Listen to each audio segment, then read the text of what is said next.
हमारी टीम लगातार अस्पतालों का जायजा ले रही है और हम लगातार जन सरोकार की खबरें उठाते रहते हैं। अब बिहार सरकार के उद्योग मंत्री समीर महासेठ ने स्वास्थ्य मंत्री के 60 दिन के अल्टीमेटम पर कहा है कि स्वास्थ्य मंत्री के अल्टीमेटम के बाद लोगों में चर्चा हो रही है, आम लोगों में विश्वास हो रहा है। पिछले सरकार में जो गलत किया जा रहा है उसे भी देखा जा रहा है। ये हमें उम्मीद है कि जिस ढंग से माननीय डिप्टी सीएम हमारे नेता तेजस्वी जी का 60 दिन का जो टारगेट उन्होंने दिया था, पूरे बिहार में इस बात की चर्चा हो रही है। आम लोगों में एक विश्वास जगा है, लोगों में ये सोच आया है कि जो गलत हैं हम कैसे अपने आप को इम्प्रूव करने का प्रयास करें।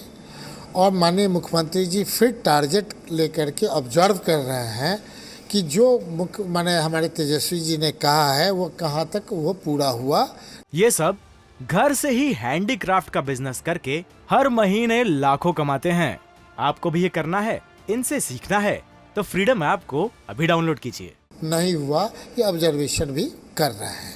तो मेरा मानना है कि हर एक हॉस्पिटल जो जहाँ पर आवश्यकता थी उससे ज़्यादा इम्प्रूव कराने का था, जो मेंटेनेंस था उसको इम्प्रूव कराने का था, उसमें उसी दिन के बाद से लगातार इम्प्रूवमेंट दिख रहा है। वहीं पंचायती राज मंत्री मुरारी गौतम ने भी कहा कि पहले की स्वास्थ्य व्यवस्था की स्थिति और अभी की स्वास्थ्य व्यवस्था की स्थिति में काफी अंतर है। स्वास्थ्य व्यवस्था के आप पूर्व की स्थिति देख लें और अब की स्थिति, अगर अल्टीमेटम माननीय उप मुख्यमंत्री द्वारा स्वास्थ्य मंत्री जी द्वारा दिया गया था तो निश्चित तौर पर आपने डेंगू का जो प्रकोप देखा था किस स्तर पे था और कितना तत्काल उनकी त्वरित गतिविधि की देन है कि डेंगू पे रोक हम लोगों ने लगा पाया है। तो निश्चित तौर पे सुधार हो रही है और आने वाले 60 दिन, ये तो 60 दिन का अल्टीमेटम था, इसके अलावा बहुत सारे वर्क्स हैं जो कि आने। पूर्व केंद्रीय राज्य मंत्री और वर्तमान में विधान पार्षद उपेंद्र कुशवाहा ने भी 60 दिनों के अल्टीमेटम और जी बिहार की मुहिम को लेकर कहा है कि कई जगह से लोग बता रहे हैं कि आधार पर जो हमने रिपोर्ट दिखाई उस पर सुधार भी अब हुआ है। स्वाभाविक रूप से तेजस्वी यादव ने जिस तरह से चीजों को देखा उसका असर भी दिख रहा है। वहीं जी बिहार झारखंड को इस मुहिम को चलाने के लिए धन्यवाद दिया है। कई जगह से जो लोग बता रहे हैं उसके आधार पर तो सुधार हुआ है और स्वाभाविक रूप से जिस तरह से तेजस्वी जी ने पहले चीज़ों को देखा और उसके बाद उस पर रिएक्शन उनका आया और फिर बाद में कहा कि इसको सुधारिए, तो इसका असर दिख रहा है।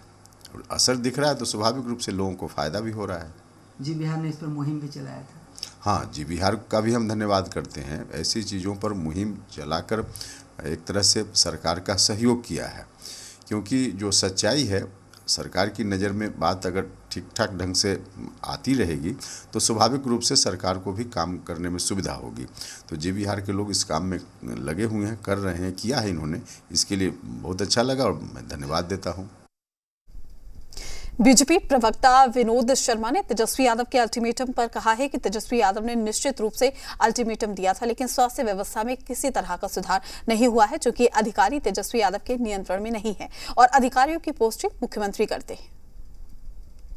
तेजस्वी यादव ने निश्चित रूप से अल्टीमेटम दिया था, लेकिन स्वास्थ्य व्यवस्था में कोई सुधार नहीं हुआ और गिरावट आई है। चूंकि अफसर नियंत्रण में नहीं है तेजस्वी यादव को, अफसर की पोस्टिंग माननीय मुख्यमंत्री जी करते हैं और मुख्यमंत्री के सह पर अफसर पर चुने हुए प्रतिनिधियों को नहीं लगाते हैं और उसका परिणाम है कि कोई काम नहीं हो पा रहा है, कोई सुधार नहीं हो पा रहा है। तो तेजस्वी यादव को पहले इस पर होना चाहिए, बैठक करना चाहिए कि माननीय मुख्यमंत्री जी अफसरों पर केवल भरोसा करना बंद करें, जनप्रतिनिधियों की राय लें, माननीय मंत्रियों की राय लें, क्योंकि सभी मंत्री लाचार और अक्षम हैं, क्योंकि वो कुछ नहीं कर सकते।